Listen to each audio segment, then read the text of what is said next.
पश्चिम बंगाल के आसनसोल से चुनाव लड़ने से इनकार कर चुके पवन सिंह ने अब एक बार फिर से चुनाव लड़ने का ऐलान किया है। पवन सिंह ने सोशल मीडिया प्लेटफॉर्म एक्स पर कहा कि मैं अपने समाज, जनता जनार्दन और मां से किया वादा पूरा करने के लिए चुनाव लड़ूंगा।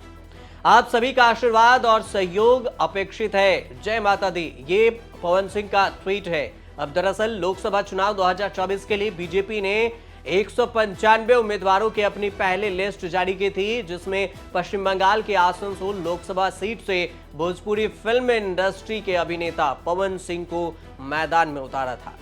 हालांकि टिकट मिलने के 24 घंटे के बाद ही आसनसोल से चुनाव लड़ने से पवन सिंह ने मना कर दिया था। अध्यक्ष जी से हमारी बात हो गई, हमने अपनी बात रख दी है। आगे जो भी होगा अच्छा होगा। अब ये समय बताएगा। थोड़ा कुछ भी होगा हम आप लोगों से शेयर जरूर करेंगे।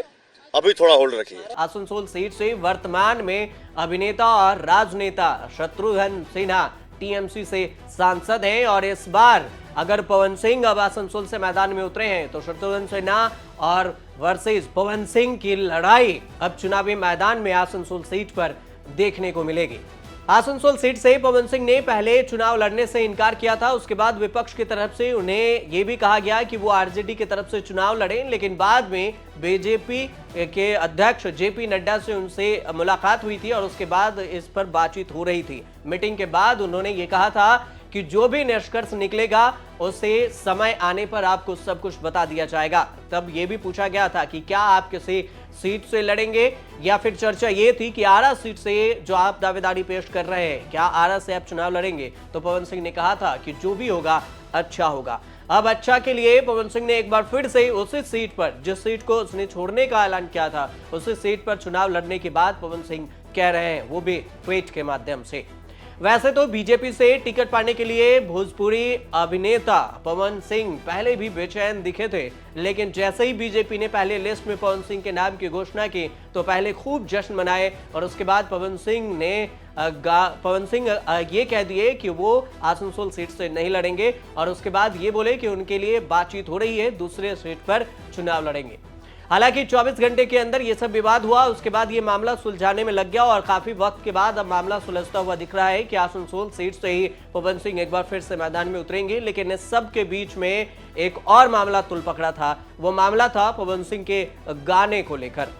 पवन सिंह के आसनसोल से चुनाव लड़ने से इनकार करने के बाद टीएमसी ने इसे बंगाल की महिला का अपमान बताया, वो भी भोजपुरी गाने, बंगाल के पानी हो या बंगाल के लियावले सौतनिया, इसके अलावा बंगाल वाली माल और हम हसीना बंगाल की, ये सारे एल्बम को ट्वीट कर पवन सिंह के खिलाफ महिला विरोधी बात टीएमसी के तरफ से कही गई और उन पर ये आरोप लगाया गया।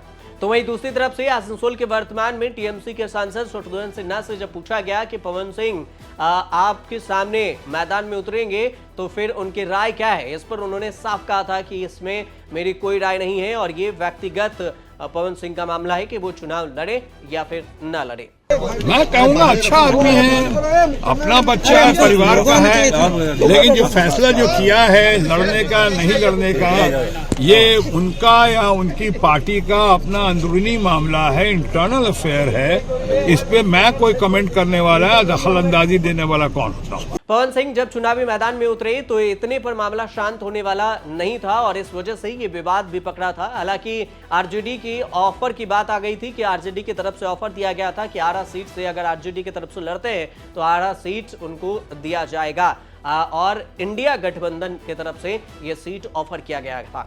लेकिन पवन सिंह ने यह बात नहीं मानी और फिर बीजेपी की तरफ से सहमति जाहिर करते हुए अब आसनसोल सीट से चुनावी मैदान में उतरे हैं। अब यह भी देखना होगा कि 2024 में पवन सिंह शत्रुघ्न सिन्हा के सामने कितना टिक पाते हैं या फिर उन्हें मात देने में कितना कामयाब रहते हैं, क्योंकि इस बार बंगाल की 42 लोकसभा सीट पर टीएमसी ने अपने सारे उम्मीदवार को उतारे हैं और इसमें इंडिया गठबंधन बंगाल में नहीं हुआ है, ममता बनर्जी और इंडिया कांग्रेस की तरफ से। और इस तरह से देखा जाए तो टीएमसी के सारे उम्मीदवार हैं और उसमें शत्रुघ्न सिन्हा है आसनसोल सीट से और इस तरफ से देखें एनडीए की तरफ से तो बीजेपी से लड़ेंगे पवन सिंह।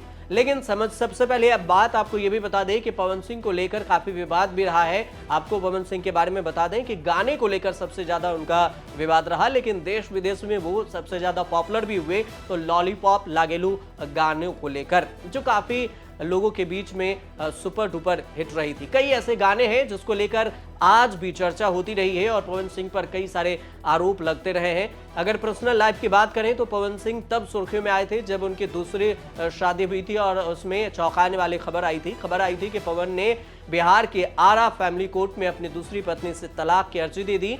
वहीं एक्टर पत्नी ज्योति सिंह ने उन पर प्रताड़ित करने का आरोप लगाया था, लेकिन ये पहली बार नहीं था जब पवन सिंह विवादों में फंसे थे। इससे पहले भी कई विवादों का हिस्सा रह चुके हैं। पवन सिंह की पहली पत्नी नीलम 8 मार्च 2015 को पवन सिंह के मुंबई स्थित फ्लैट में सुसाइड कर ली थी और इस सुसाइड के बाद पवन सिंह पर नीलम की हत्या का आरोप लगा था, लेकिन दोनों के शादी के 6 महीने बाद ही नीलम ने खुदकुशी कर ली थी और इसके बाद पवन पर उनकी हत्या का आरोप लगा। पत्नी की मौत के बाद पवन सिंह का भोजपुरी एक्ट्रेस अक्षरा सिंह के साथ भी रिश्ता को लेकर काफी चर्चाएं हुई थी और उसके बाद अचानक से ज्योति सिंह से उनकी दूसरी शादी हुई थी, जिसके बाद अक्षरा सिंह ने पवन सिंह पर गंभीर आरोप लगाए थे। उन्होंने कहा था कि शराब पीकर मारपीट करते हैं और करियर बर्बाद करने की धमकी भी देते हैं।